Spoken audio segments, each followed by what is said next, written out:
We're now live, Chairman. We can start the meeting. Thank you. Thank you, and welcome all. Welcome to a virtual meeting of the Licensing Subcommittee of the London Borough of Hillingdon. This virtual meeting is also being broadcast simultaneously on the Council's YouTube channel, Hillingdon London. My name is Councillor Simon Arnold, and I am the chairman of this meeting. Before we start, some important online housekeeping for everyone present. Please ensure any mobile phones around you are on silent. Please keep microphones muted when not speaking and then unmute to speak. Only one person should speak at a time, and I, as chairman, will call those to speak and keep an eye on the room through my gallery view on those indicating. In order to indicate, please either wave or use the raise hand button on your screen. If you do use the raise hand button, please unraise the virtual hand once your question has been asked. Before we move on to the agenda, I'd like to do a roll call of the councillors present to confirm attendance. Please indicate you are present when I say your name. Councillor Janet Gardner. Present, Chair. Councillor John Hensley. I am present, Chairman. Thank you. I will also now go through the other parties that are present, and forgive me if I mispronounce your name. Licensing Officer Steve Dormer. Present, Chairman. Legal Advisor Kerry Monroe. Present, Chairman. Democratic Services Officer Elizabeth Penny. Present, Chairman. The applicant, Mr. Mohammed Goga. Present, sir. And his representative, Mr. Afan Pathan. Present, Chairman. Thank you. And finally, the responsible authorities, licensing authority, Daniel Ferrier. Present, Chairman. Thank you. In terms of technical meter control, if any councillor leaves the virtual meeting partway through for a period of time, e.g. lost connection, I will continue the meeting unless we are not at quorum, which is 2 councillors. Importantly, if a councillor drops out and has not fully heard the statement made by the applicant or other parties for a period of time, they will not be able to determine the matter, but may continue to take part in the meeting. To help avoid this, if a councillor does drop out, we may ask the relevant party to repeat their statement. If any other present drop out during the meeting and have not heard all the statement made, Democratic Services will advise on the best course of action. Moving on to the agenda. Apologies for absence. No apologies today, Chairman. Are there any declarations of interest in the matter before this meeting? No, I will take silence as there are no declarations of interest. To confirm public and private reports, I believe the whole of this agenda, and I'm sure Democratic Service will correct me if I'm wrong, is in part 1. That's correct, Chairman. It's all part 1. Thank you. And are there any matters notified in advance as urgent? No. No. Thank you. In which case, we will move on to the subsequent agenda. Sorry, I'm just putting my notes. Right. This is an application for a new premises license for the Myst West Lounge, Novotel, Bath Road, Heathrow Villages. As you should have all received an agenda pack, there is the order of proceedings listed, but just to briefly go through it, there'll be an introduction by the Regulatory Services / Licensing Officer, where councillors will then be able to ask a question. We will then ask the applicant license holder for their representation, and again, councillors will be able to ask questions, followed by the responsible authorities, then any other parties, and then we will go into a discussion where committee members will be able to ask subsequent questions. We will then have closing remarks from each party. The subcommittee will then retire to deliberate and then come back virtually to announce the decision. So we will start with a representation from the Regulatory Services. I believe that's you. Is it Daniel? Steve Dormer. Sorry, Steve. Thank you, Chairman. Can everybody hear me just to check that everybody can hear? Excellent. Good afternoon, everybody. You've all seen the published report and the supporting addendum items for this application. I might offer a brief summary of the salient points of the application. This will assist the subcommittee in being able to determine the application for a new premises licence. Myst West Lounge have been currently operating as a restaurant stroke shisha lounge at the Novotel on the Bath Road in Heathrow Villages. I do not currently have a precise date as to when they began to operate, and the authority was alerted to the presence of the premises via information from the public. A series of visits were made to the premises to ascertain the nature and how the business was being run.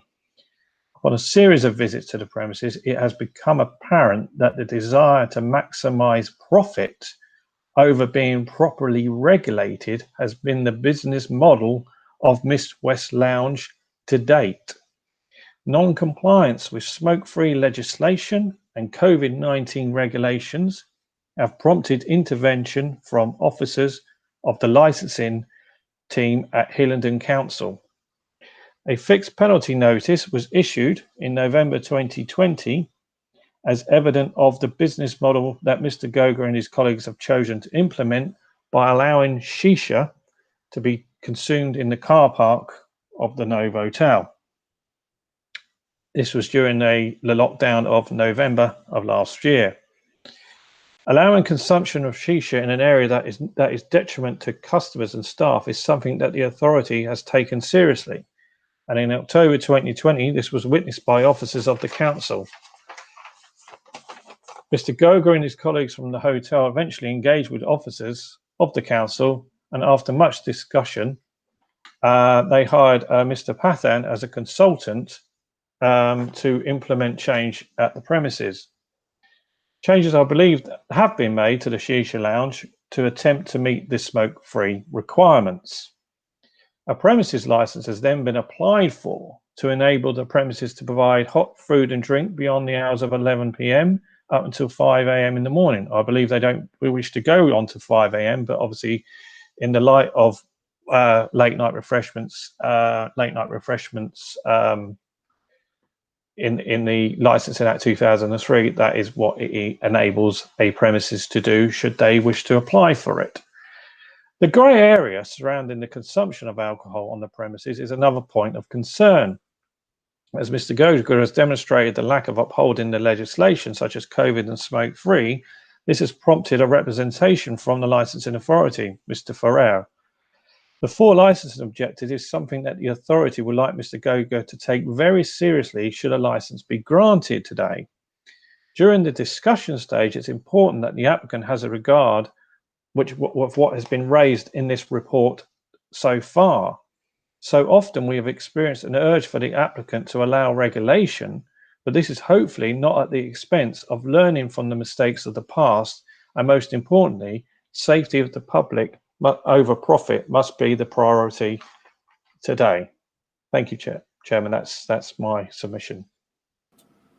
Thank you, Steve. We'll start with some questions to Steve. Councillor Gardner. Did you eventually find out when they started operating? I didn't manage to ascertain that, Councillor. It may be a question that maybe the applicant may be able to answer. The earliest I heard of it was August of last year. Okay, thanks. Councillor Hensley. Thank you, Chairman. Can an officer give me some indication, please? There is in the report it states there will be CCTV coverage, but how much of the curtilage will actually be monitored? So therefore, if there is a disturbance, can it be properly recorded and acted upon? That again, Council, might be something that I've not been able to ascertain that information myself. That might be something that the applicant may be able to update us on. But just to put a point on it, obviously they're sharing their property with the hotel. I'm assuming that the hotel has got a fully operational CCTV, and whether or not the Myst West Lounge are planning on operating their own CCTV and not sharing the CCTV apparatus would obviously be something that they may be able to brief us upon later in the hearing. Thank you, Steve. Councillor Hensley. Yes, I'd like to come back again. Can you please give me some clarification here? In the application, it says they want to play recorded music. Is there any control on the decibels of that? I'm very conscious of the quiet hours that is enshrined within law. Yeah, as far as I know, they don't have a noise limiter installed at the premises for recording music. I can say from my visit on the 3rd of October that the music is, as the apparatus they operate there, has the ability to be played at quite a loud level. It may be something that the committee may wish to look at in terms of whether or not they wish to, should a license be granted, impose that as a condition, and whether or not the applicant can meet that condition. And if they can or cannot, then obviously they need to make the committee aware of that this afternoon. And one final point, is it my understanding that the area that's in question to be licensed is for non-sale of alcohol, yet they wish to encourage, and I use that word loosely, then any customers of the Novotel to bring their drinks in and consume alcohol in a non-licensed area. Is that my understanding, please?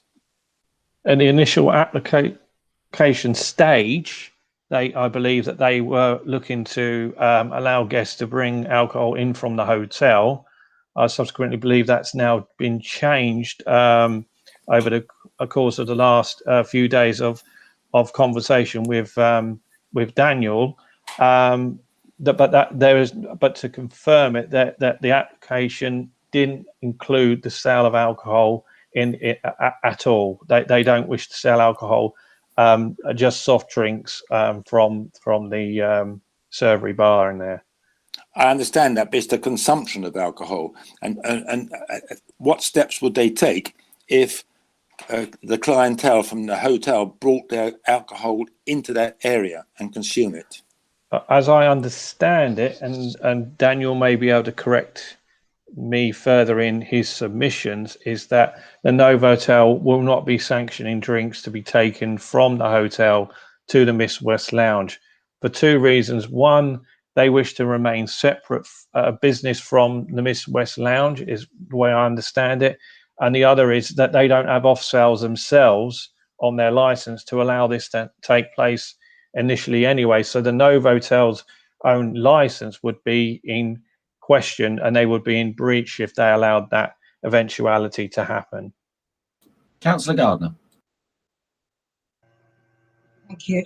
When you said that there were non-compliance in terms of the COVID rate, do you mean there was no social distancing whatsoever? That worries me quite a lot. Obviously, masks can't be worn if people are smoking in the future, but I just wondered how far did the non-compliance go? On the visit on the 3rd of October, it was apparent that the premises was operating without the necessary restrictions in place that I'd like to see in terms of space in between the tables and mixing of groups. It didn't seem to have, didn't seem to be much control. It seemed to be operating at a maximum capacity, and taking into account other visits to other premises, some of similar layout and some of similar size. A lot of premises over the course of the summer during COVID were operating at a much lesser capacity. But when we arrived at Myst West, well, when I arrived there on the 3rd of October, it was operating to a very large capacity, and that gave me cause for concern at that time. Thank you. Thank you, Steve. There will be more opportunities to ask questions later on in the proceedings, but I think for now we will move on to the applicant. I don't know which one of you would like to go first, but Mr. Goga. Hi, sir. Yes, I've got Mr. Pathan here. He can represent me, and he's got the list of the question you asked. So I think it's better one of us can speak, then it's better to understand and explain better. So I can pass to Mr. Afan, if it's possible. That's fine, Mr. Afan. Hello, Chairman, and hello, everybody in the committee. Well, thank you so much for giving me this opportunity to represent Mr. Goga. As Stephen has gone through much of the points of the application and his concerns regarding the premises license, I would like to start by saying that Mr. Goga took over this business in August 2014. August of last year, August 2020, prior to which Mr. Goga has been running a courier company for almost 20 years. Now, his experience in the hospitality industry has been nothing whatsoever, and he was reliant on information passed to him, or he was calling other lounges, other properties to find out during the COVID season as well as to what they were doing. And he was just basically copying the ideas from there, which obviously was very wrong of him doing that, which he's really ashamed of. And at the same time, he does repent for it. And as you can see from November, whatever fines he was put on the Myst West Lounge, they have stopped operating. They have stopped the trade completely after that. And in December, through a common friend, they appointed me to correct all the mistakes that Mr. Goga and his team has conducted on Myst West Lounge. In December 2020, I joined his team just to give them a guidance. I'm not part of the operational team, but from the exterior, I would guide Mr. Goga onto setting up the business more. So it's more legalized and it follows all the rules and regulations set for the hospitality industry. Talking about the event in November 2020, I believe that was something which shouldn't have taken place, first of all. Mr. Goga is regretful of that. He has paid up the fine and he stopped trading since then. When I onboarded Mr. Goga's team, I wanted Mr. Goga to have a better understanding of the hospitality industry as such. And to initiate that, it was my idea for Mr. Goga to apply for a premises license. I would clarify a little bit why I did that was I have been personally in the hospitality industry since 2010, being general manager of Hilton's previously, regional operations manager for Heaton UK Group, operations manager for Premier Inns across the city. So I believe that once you have a license, once you are accredited with something, a person would start developing the knowledge and start gaining the knowledge and experience within the industry and start learning. Hence, I asked Mr. Goga to apply for the premises license and to comply with every requirement of the license. To begin with, Mr. Goga did put himself and the entire team on courses relating to F&B management, to health and safety, to fire safety, food safety, and most of them have been completed. I've sent an updated list to Stephen just last week. A few of them which are pending are supposed to be completed by the 15th of February. And hopefully that should be done. A lot of other requirements, as the councillor had mentioned about the CCTV, there is already CCTV in place at the Myst West Lounge, which is recorded and monitored, and a recording up to 31 days is available on the DVR, which is available on request by the authorities or the police officers whenever it's required. It also covers the Novotel CCTVs also cover a part of the Myst and the car park area. The next question about public, sorry, my mistake. The next question about the music, sorry. In terms of the music, I believe there is no decibel limiter in Novotel right now. However, this has also been raised by myself to Mr. Goga, and he is in the process of getting a PA company to come in and install a decibel limiter on the premises. They have not been trading since December, and due to the financial difficulties over the past months and also the COVID restrictions in place, this is going a bit slower than expected, but that is in place. in terms of public safety and stuff, it was recommended by Daniel to appoint SIA, which has already been done. An SIA contract has been signed up. There will be SIA guards, one guard to be present there weekdays, Sunday through to Thursday on the quieter nights, and on a Friday night, on a Saturday night, it would be 2 SIA guards. We did, Mr. Goga did apply for consumption of alcohol on the premises as pointed by Stephen. It was purely because Mr. Goga had a lot of, previously, he had a lot of requests from guests from the hotel to bring in alcohol into the premises, which he used to stop. But his understanding was when he applies for this license, and if this grants him permission for guests to bring in alcohol and consume on the premises, it should be fine, which obviously it's not. And I also believe that they are not ready right now to apply for an alcohol license themselves. Hence, last week I had a meeting with the general manager of Novotel, Mr. Anshu Singh, and I discussed his own license as well and whether it covers the sale of alcohol within the Myst premises, which he then briefed me that it doesn't. It only allows him until the fire exit, which is in between the Novotel and the Myst lounge.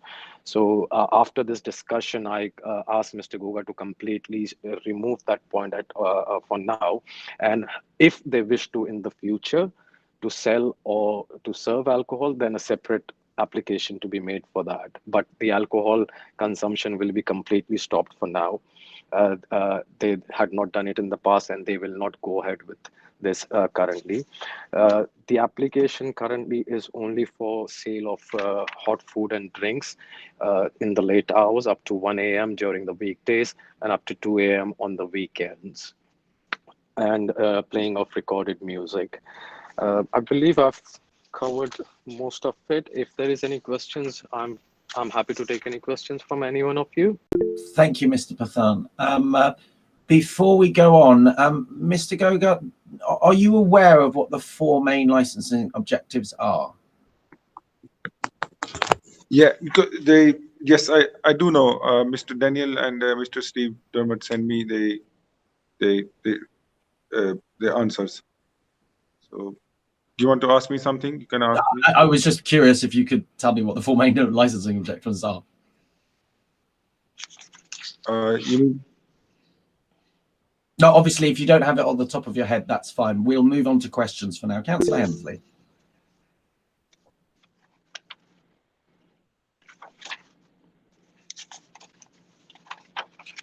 Councillor, you're on mute. I do beg your pardon. I'd like to come back to Mr. Goga's representative. When he mentioned CCTV coverage, can he specifically tell me the area that the CCTV will cover? Because he indicated, if I understood it correctly, it would be partially. I can definitely let you know where it covers. Let me just open up the pictures which were sent in the agenda. One of the CCTV is at the main entrance of Myst Lounge, covering the entrance and the car park area in front. There's another CCTV, the number 2, which covers the passage or the corridor that leads from the main entrance to the lounge area itself. There are 2 CCTVs that cover the lounge area across the entire lounge as it's set up. And there's 1 CCTV that is at the exterior fire exit, which covers the rear of the Myst lounge. So that covers the entire Myst area. But the other part I'd like to come back to you. You mentioned about installing a limiter on the recorded music. Have you? Yes. Have you got an agreement with Novotel's management that they are happy with recorded music in the early hours of the morning and the effect it would have on their customers? Of course, I did have my meeting with the general manager of Novotel. Have you got it in writing? Have you got it in writing from them that they were happy for that? Mr. Singh, the general manager of Novotel, he's supposed to send me our discussion because this meeting was on Friday last week, so I haven't got it the email yet. But yes, I will be getting it either today or at the max tomorrow. Mr. Singh, I believe, is not available right now. So as soon as I get it, I can send it across to you. We did also mention the limit to be put on the limiter. It would be between 40 to 64 decibels at the max, which is a kind of a recorded ambience music in the background for restaurants, where two people sitting opposite a table can have a decent conversation without the music being too loud. Councillor Hensley, have you got a follow up? Is that the figure? The figure the figure that's just been quoted, is that above ambience? It's ambience music. No, so you.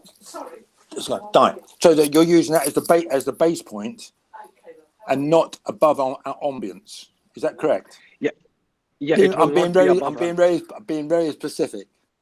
Yes, I understand. Yeah, but what I understand from the music company is that 64 decibels would be the maximum to go to. They would set a limiter at 64 decibels. So it does not turn into a clubbing music or, you know, a louder music. It would just stay as a restaurant background music. Councillor Hensley, have you got any further questions? Not at this stage, Chairman. I might come back later. I reserve my right. Thank you. If you could lower your hand, that'd be great. Councillor Gardner. Yeah, I'd like to go back to the non-compliance with the COVID regulations. He said that he took over in August 2020. There were COVID regulations in place, and did it not cross his mind that he had to comply with them? I appreciate the fact that you said that he'd never ever been in this business before, in the career, I think you said. But bottom line is common sense would have prevailed at some point. And you say he asked people from other shisha lounges, didn't they say anything about social distancing and the COVID requirements? Of course, Mr. Goga is really sorry for the incident that happened. It was a very shameful incident as I look at it as well. However, the lounges that he consulted, a couple of them in Park Royal and some from the East London area, they were operating shisha outside in the car park area, which he just copied on without even giving it a thought. And as mentioned by Stephen before, it was mainly to increase the profits of the company because he had recently invested in the company. He did not think much towards that at that point, which he does regret. And I believe that everyone should get a chance to correct the mistake. And hence I joined them, and I'm trying to get them to follow every instruction and every law and restriction since then. And they have been compliant since then, and they have closed down the operations completely since December. Councillor Gardner, do you have a follow-up? Okay, thank you for that, Mr. Pathan. We will now move on to the responsible authority. Daniel, if you'd like to kick that off. Good afternoon, Chairman. Thank you. Good afternoon, members of the Licensing Subcommittee and the applicants. My name is Daniel Ferrer, and I'm the Licensing Team Manager at London Borough of Hillingdon Council. I'm today here representing the Licensing Authority as a responsible authority in relation to this application which has been submitted by AIA Hospitality Group for a premises licence for the applicants call a cafe and shisha place. They have applied for late night refreshment recording music, like we've mentioned, from 1300 to 0100 Sunday to Thursday, and 1300 to 0200 Friday and Saturday. Now, Chairman, we've had a lot of recent developments, and hopefully I can clarify through navigating through some of these addendums the current state and position. But the two main things that I would say, which is worth noting, is as of the 5th, the applicants have withdrawn that proposal, if you like. I know it's not a license of activity to have consumption of alcohol on the premises. And the second main thing is the second addendum, if you like, which had a lot of attachments, was that email to myself and Steve and Dorma from Mr. Pathan, which outlined some of the measures that they're looking at taking place since the original application. However, I'm going to go through some of the licensing objectives, but I must confirm that this stage, we are still maintaining our representation on the basis of all licensing objectives, namely prevention of crime and disorder, prevention of public nuisance, public safety, and protection of children from harm. And I think the starting point must be the prevention of crime and disorder. And like most of the members, Councillor Gardner, Councillor Hensley have mentioned, this we have to start with this fixed penalty notice and this COVID breach. Yes, I hear what the applicants' representatives are saying about it, and the full fixed penalty notice you've probably seen is on Appendix 4 of the main bundle, signed and dated by our previous Deputy Director, Jean Palmer, for what we call a serious incident.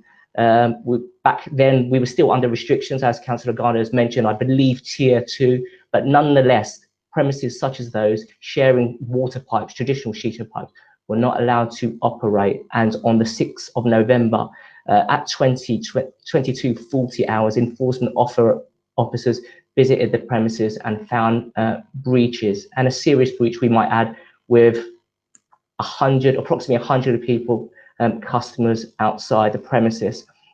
Mr. Pathan has mentioned that this was, and he states even in his email to myself, it's an unpleasant incident. He's also used the words very shameful incident. The rationale and the reasons he states it is due to lack of understanding and awareness they were involved in this, due to their ignorance and having their victims of unlawful and incorrect advice by people they should have not trusted. For me personally, and from the licensing authority, not a valid due diligence if you are an operator of this nature in these serious times, today and even back in November time. So that's fixed penalty notice was issued, and we raised this issue because yes, it's a COVID breach, but also in terms of crime and prevention, let's not forget these breaches, though the liability has been discharged with the payment of the fine, these are serious breaches in terms of they are an offence themselves, a crime in itself. And so what we are looking at is trying to prevent any of those crimes happening again. And also this stems onto another issue which is quite serious for us, and linked in this objective, is the confidence in management. I know it just happened in November time, but how can we be sure that no further issues or serious breaches like this can happen again? And hence we are having this hearing. If I could slightly pivot in terms of, to continue with the theme of confidence of management, we are told that last week there was negotiations with Novotel. I myself had negotiations and discussions with Novotel, and we spoke to the operations and commercials director, so the boss of the chap that Mr. Pathan spoke about, and this was the actual designated premises supervisor named on the premises license for Novotel, and he has come back with comments even as late as yesterday, stating that they were uncomfortable with this arrangement, and more importantly, that no consent was given in the first place. So that is serious for us. And so the rationale in why this was suddenly pulled from the application, we have to raise questions about the reason why it was done. And we submit that authorization was never given or permission was granted in the first place. And that's why the need to alter or change this application. And we're glad that it has, actually, because there are concerns with the consumption of alcohol. But we're glad that that's not happening. In terms of the crime and disorder, going back to that licensing objective, it's already been mentioned the concerns of CCTV and incident log, and in the email from Mr. Pathan, he raises those issues, and if the committee are minded to look at granting the premises license in some form, and we have asked, and you will see in my original representation, for those strict CCTV conditions to be attached, covering the whole of the premises, but also 31 days, like Mr. Pathan has mentioned, and also staff members to be fully trained and be present when the premises is operating. Similarly with the incident log as well, a specific condition, so complaints about crime and disorder are logged, also faults with CCTV, and any visits by the authorities. So that's crime and disorder. I'd like to move to prevention of public nuisance, because it's been mentioned about the potential public nuisance issues. And let's not forget recorded music, and they have applied for a recorded music. They say it's background. I accept that, and there's decibels, but you have applied for recorded music, and the times are a concern of us, 1 o'clock and 2 o'clock in the morning going along. And so further measures, we would say, to minimise, limit any potential disturbance to residents. And we would suggest further measures that may be considered. Yes, a sound limiter would be useful, but also signage as well, and proper instructions, so there is no disturbance for members of staff to reduce that risk. Another point I'd like to touch on public nuisance is the dispersal policy, which I mentioned in my original representation.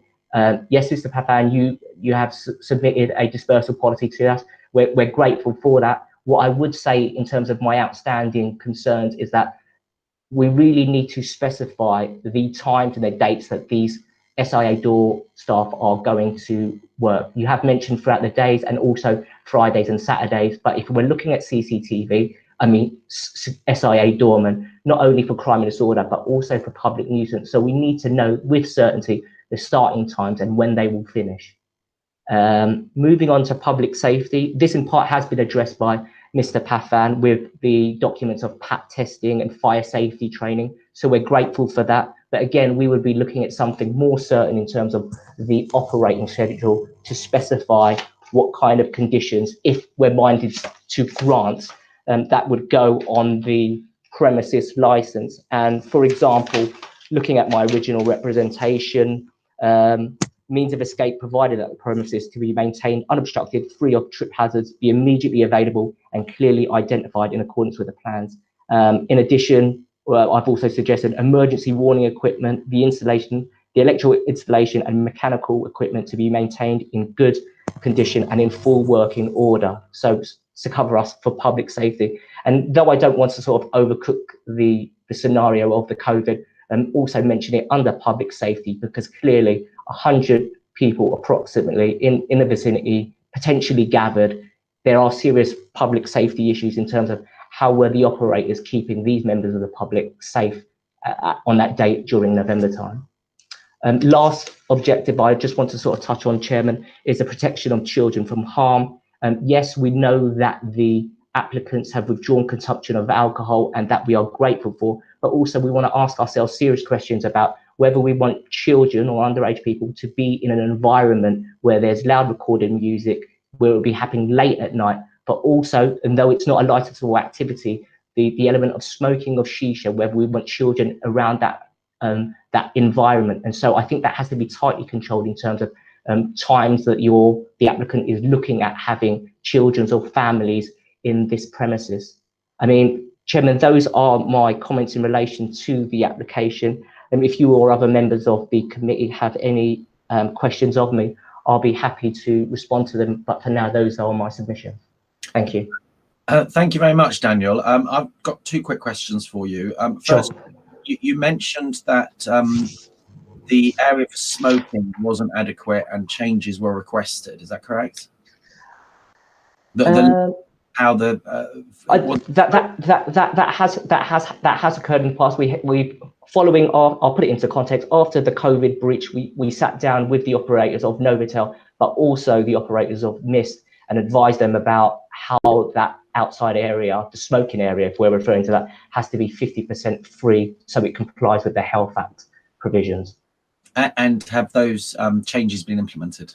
My understanding from the photos taken, which I believe are quite current, which were taken last week, they don't appear to be compliant with the Health Act provisions as yet. But in saying that, in fairness to that, the applicants have approached us before submitting this application and providing architect details stating that they will make it 50% compliant when they trade again.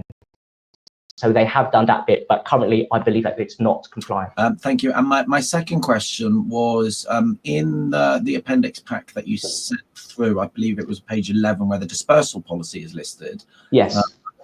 Obviously, it's listed as a draft in that pack. Yes. Can you tell me if that dispersal policy was already in place, or was it something that was drawn up after speaking to yourself or your officers? I can only say that I received it on the 15th of January. So perhaps the applicants can confirm that, but my my inkling is that it was drafted as a result of the representation submitted, but they would have to clarify that. Okay, and we will come back to the applicants, but for now, we will go on to Councillor Hensley. Thank you, Chairman. I just got a bit of clarification from Daniel. Sure. A 365-day operation indoors is quite viable, but this is an outdoor activity, and the inclement weather months, which we could say is the end of October around to March, how are they going to ensure compliance of people outside, especially when you got weather like we got today? And how will they make sure that they are properly that it's properly serviced, or will they put curtains around to try and keep the warmth in? I mean, all I can say is following our meeting, which was held after the COVID breach, the Health Act is a discussion that we had with them, and I'm mindful to sort of say that it's not a licensed activity, but in answer to your response, we had concerns of it, and it's very, very difficult. From our point of view as enforcement officers of the Health Act that we are, no one can be smoking in an area which is 50% enclosed. And so if they're storing it or packing it away at the end of the night, then as long as there's no smoking, in our mind, there would be no breach. How they're going to implement that on a day such as today, if they were allowing smoking after lockdown, would be quite difficult. But that would be on them to make sure it's compliant. And if we had any further complaints, or we've done patrols and it wasn't compliant, then we would look at enforcement action in terms of the breach of the Health Act. Mr. Hensley, do you have a follow-up? Sorry, Councillor Hensley. No, that's fine, Chairman. I formed an opinion, which I reserve my right to mention that later. Thank you. Councillor Gardner, do you have anything to add? No, actually, Councillor Hensley spoke about it. Basically, I was just trying to work out how, if it was outside, it could be implemented. You know, the whole facility. Never mind. I think we've covered it. In which case, we are going to move on, if that's all right, unless you had anything to add, Daniel? No, Chairman.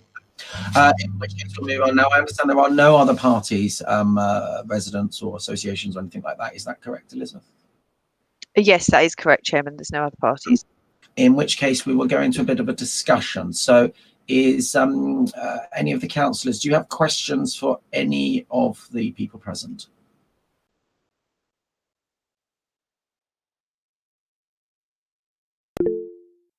Councillor Hensley. It's more of a statement, but it can be of a question. If my understanding is correct, ownership was started on August the 20th, August 2020. It's very clear that there's lack of experience by the proprietor now in running this type of organisation, and therefore it also shows there's last minute discussions that are taking place to try and overcome this particular issue. What assurances can the occupier or the owner, if they appoint a designated person to be there, that they will be able to run this in accordance with the licensing agreements? Mr. Pathan or Mr. Goga, do you want to respond to that? Sure. Thank you very much for that question. As you mentioned, there's lack of experience by Mr. Goga in running this business, and hence he has appointed me, and I will be here on a regular basis, and I will monitor that everything that has been promised to the licensing team and all the licensing objectives are met by Mr. Goga and his team on a day-to-day basis. So the council can be rest assured that I would be personally here and I would be taking care of that. So you say you'll be there on a regular basis. Is that That's once right. a week, twice a week, or is it during all those hours? Mostly As a during- responsible person? As a responsible person, I would be mainly 2 to 3 days a week. However, what I have requested Mr. Goga and his operations manager, the two of them who are always present here, to undergo the BIAAB course as well, and all the other relevant trainings which are required to run such a setup. And they are currently doing that. So until they finish that, I'll be here on a regular basis throughout the week. And once they complete those courses, once they are trained within that, then I would, rather than coming every day a week, I would only be here 3 days a week, and the rest of the time they would take care of it. So you'll be there 7 days a week if it was granted. Is that right? Yes, that's right. Do you have anything else to add, Councillor Hensley? No. Councillor Gardner? No. Has anybody at all got any other questions or comments that they wish to make before we go to closing statements? No. Sure.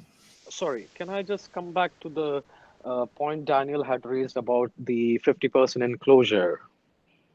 Just to clarify on that, as Daniel did mention that Mr. Goga has ordered for the drawings that were sent to Daniel and his team, it is to replace those glasses with metallic grill. And that has already been placed. The orders have been placed, and it is under manufacturing right now. So what I have agreed with Mr. Goga is that they would not, even if the lockdown is lifted right now and restaurants start trading from immediately, even still, his property would not trade until the grills are put into place. So that would remain closed, Myst West Lounge, until the grills are into place. I would just like to clarify that point. Thank you very much for that clarification. Unless anybody else wishes to speak, we will go on to closing statements. We will start off with yourself, Steve.